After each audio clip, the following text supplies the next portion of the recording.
Hello, everybody. Welcome back. Hello. I think in the previous video we haven't introduced ourselves, but anyway, so yeah, Otherwise, every time. every time. But this is Ben. And this is Ildi. Hey, nice to see you guys. Okay, so we're continuing this journey, which is about viral moments. But when it comes to this channel, we usually want to look behind the scenes and figure out why something has went viral. So we thought that one of the recent hits that Ben is very happy about is "Rolling" by Brave Girl. So that was the first episode that we did. After that, we watched "Gang," and now we are back with another. Not only great example, but one of the most famous examples of comic hits, and that's EXID's "Up and Down," a song that has been very useful for me when I made a complete fool out of myself on an online Zoom Korean class when the teacher was teaching us about okay, so next two is "yope" and da da da da, and then "up and down." I was like, whoa, we got it! And then, Jesus, what is she doing? But anyway.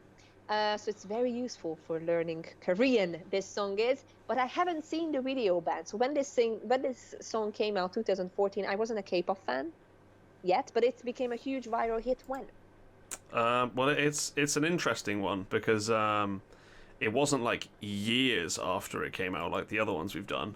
It was like just as basically as they'd stopped promoting it, from what I remember, because they were promoting it and it wasn't doing that well. And kind of people who went to the shows, the podcast I call into has Steven, the host, Stan K-pop. He used to do the podcast This Week in K-pop, and him and his co-host back then, Josh, went to a music show that year, and they saw it was before this song had blown up. And they were talking about the show, and they were like, oh yeah, some of them were all right, some of them were decent. And then there was this one group that came on that was just like this amazing song, and we just have to talk about it because they just performed it so well. And they were talking about EXID. So it's quite funny. I think they went to like Show Champion or something like that.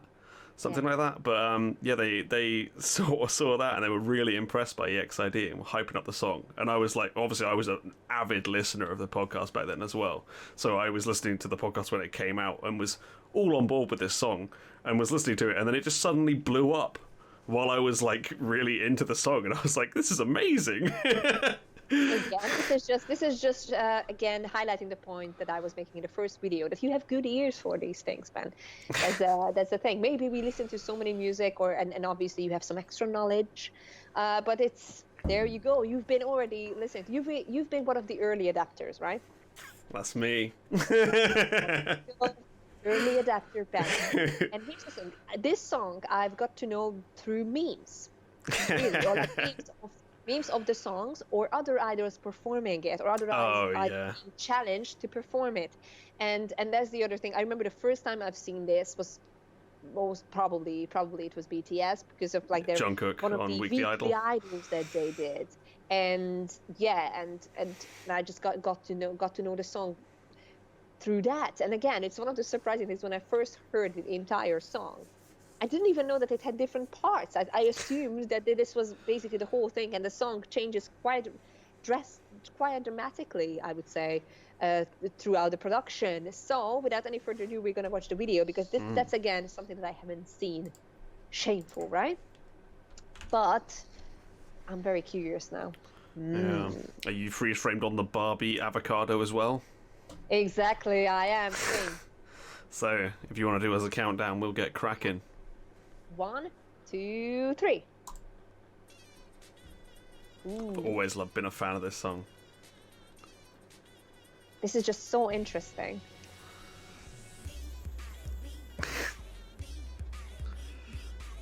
And the cuts are also very interesting, right? It's very...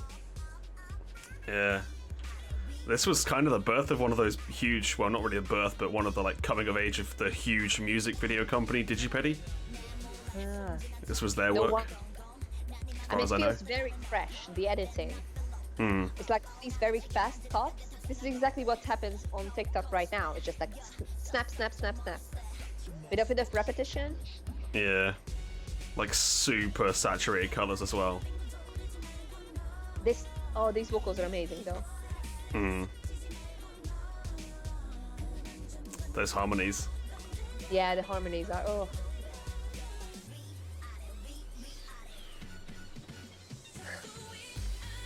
Yeah, Very, and that's the part that I was very surprised by when I first heard it. interesting imagery. Yeah, I mean, the whole thing is... Oh, Solji! Oh, yeah. I'm a big Solji fan. I mean, it's not subtle at all. No. Don't you think? It's like right on the nose. It's absolutely fascinating, though. This is one of those like viral music videos on its own. Like it's. Yeah. And yeah, This is the it type took of more video than that- just this MV to get it viral. Wow.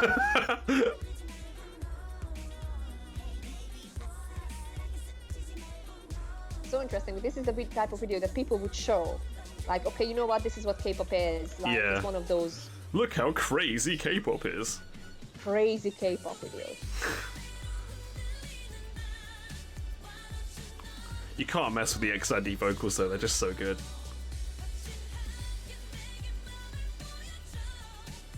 It's so interesting again because like it's the moves that are very suggestive, right? It's like And not all like the video- blowing up balloons. Wacky inflatable arm flailing man. Oh wow! Woo. Oh, that song Poison? was so good.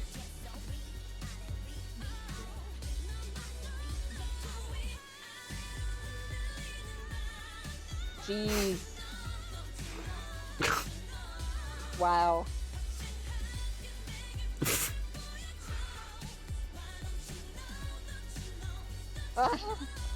The way they are staring at me. Yeah. I mean, that was very clever, the way they pushed the button. It's exact on rhythm. Hmm. What?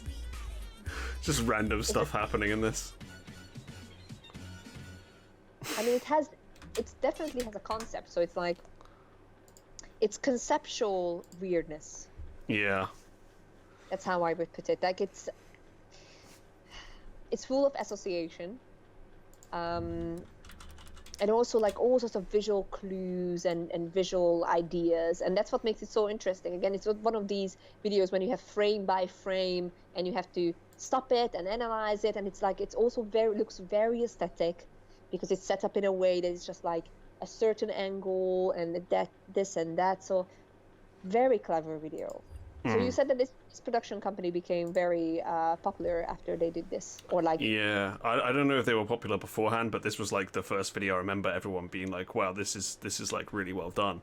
But yeah, it's DigiPetti. They're like really really big in making music videos in K-pop. Like you can usually tell when it's theirs as well because they always have these like very saturated like pastel colors everywhere, and like everything's super colorful and super clean looking. So there'll be like tons of music videos. If you go back, you'll be like, "Oh yeah, this is a DigiPetti one." Okay.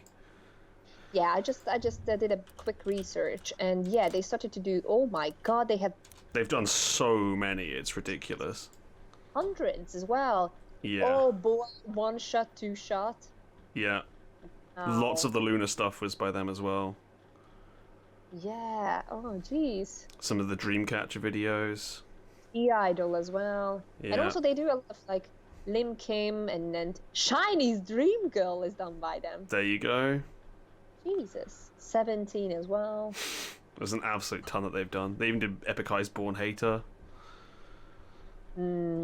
Just Apinks Mr. Chew with very much, you can see that pastel color. Yeah. Yeah, they've done absolutely tons of popular music videos. And a bunch of Orange Caramel. Yep. Okay. Yeah, they've Okay, done a this ridiculous Luna. amount. Oh yeah, like basically they did almost all the Luna songs, like when the members were introduced. Yep. They even did So What and Why Not from last year. Yeah. Tons. And also they did this like this, I mean, I would say very basic pop song that I really loved, which was MXM, I'm the One, that I really liked. One of my favorites as well from last year, Yukika's Soul Lady. Oh. Amazing music video, definitely watch that one. Oh, SF9's Good Guy. Huh. that heart-stopping music video. At least Cause I'm good. Oh, whoa! I mean, I'm not saying. Here's the thing. I think it's a very clever thing. Just one note on SF9, or probably our viewers know that Kingdom is coming up, which is going to be like a competition between boy groups for a chance to have their own comeback show. And a lot of great boy groups are appearing. One of them is SF9, and I found it very interesting that like it's almost one of the members and most of the members, a lot of them, sorry. So a few members are doing acting, and one of the members has become exceptionally popular these past 2 years, and he's in a TV drama that is basically about a young coworker falling for an older sambe, and it's super romantic. He's like the perfect knight in shining armor, and it's going to end when Kingdom starts or something. And I'm like, way to pull in another voter group of like people, like, I don't know, women in their 30s who are watching that show, dreaming to have a boyfriend like Rowan, and they might not watch Kingdom, you know, because they're not that into idol group that much, but here is the chance to vote for our favorite guy. And I was like, what a clever marketing strategy that is. They're gonna need that though. Have you the groups that are going on that are huge, like 80s, Stray Kids. I know. Of course, I've got to be cheering for our boys BtoB, because I'll be your man. I mean, BtoB, and I mean that my BtoB playlist is also gone. No. By the way, my heartwarming BtoB ballads playlist completely empty. Oh no. Because of that controversy. But anyway, I'm like,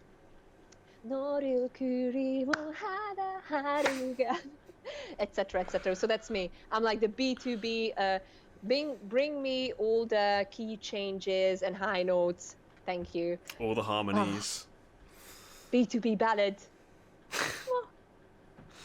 Oh jeez, yes, I'm definitely rooting for them. But are you going to watch the show, by the way? Maybe, I don't know. I'm not really that bothered. I don't really like most of the groups that are on there, so. I'm very curious, but again, I don't like what they do on those shows, so I probably won't watch it. I'm curious because here's the thing, and this is again we're gonna talk about EXID. I'm sorry. Yeah. It's like Queendom has been a very friendly show. I think it was great to watch. People obviously they were competing with each other, but since everybody stayed on the show, they got the chance to perform. So it wasn't like it's a tragedy if they don't win. And then a lot of the groups got some popularity out of it. They gained new fans, etc., etc. So it was a good experience to watch, and it's a good experience for them. And it was obviously it's easier for the viewers if they're not suffering. Okay, but Road to Kingdom on the other hand, which was this, you know, the chance to be in Kingdom, was super competitive. And like, you know, obviously the performances were very interesting, but like your heart aches for these people and they really want to have a chance, and then they don't get it, and it's like triple disappointment. Not good. So I'm curious if they can bring back the Queendom vibes, because that was great. So far the marketing looks very much like it's a fight, it's the war for the only one crown. So I think it's marketed very differently, but let's hope. I'm hoping. I'll probably just watch the BtoB performances and not much else, just because I like live vocals and I don't think we're going to get them from anybody else. I'm curious. I'm very curious to see, like, you know, what cards people are going to pull, because there are groups that are quite similar to each other in a sense that at least they give a similar vibe of like energetic, you know, performance based, etc. So we shall see. But back to the original topic, which was EXID. I mean, I think we both were K-pop fans already when this song was a hit. Mm-hmm. So like, do you remember like what did you make of it back then? I was really into this song back then. I think this was probably my favorite song of that year. Like, I was so into it. And this was like back when I hadn't moved out of like home and uni yet. So I remember putting this song on like I'd make CDs for the car journey home. So, like, I think my mum quite likes this song as well, because I put it on one of those CDs, and she was like, oh, it's pretty good, this, isn't it? Yeah, I think especially since the song has so many changes, and it has an unforgettable hook. Yeah. Like, it's... and all the brass. There is something to like for many people. So I feel that this is a great song to pull people in as, like, new fans. Definitely. And I remember... this song being just a legend already, like that people cover this song or people try to recreate the song. So this was the memory for me. And I remember Honey being a host on the show and it recreating in front of her. And this is the point where we have to talk about the video that made it even more popular, which was a fan cam of Honey, right? Mm. And we prepared that we're going to watch that fan cam as well.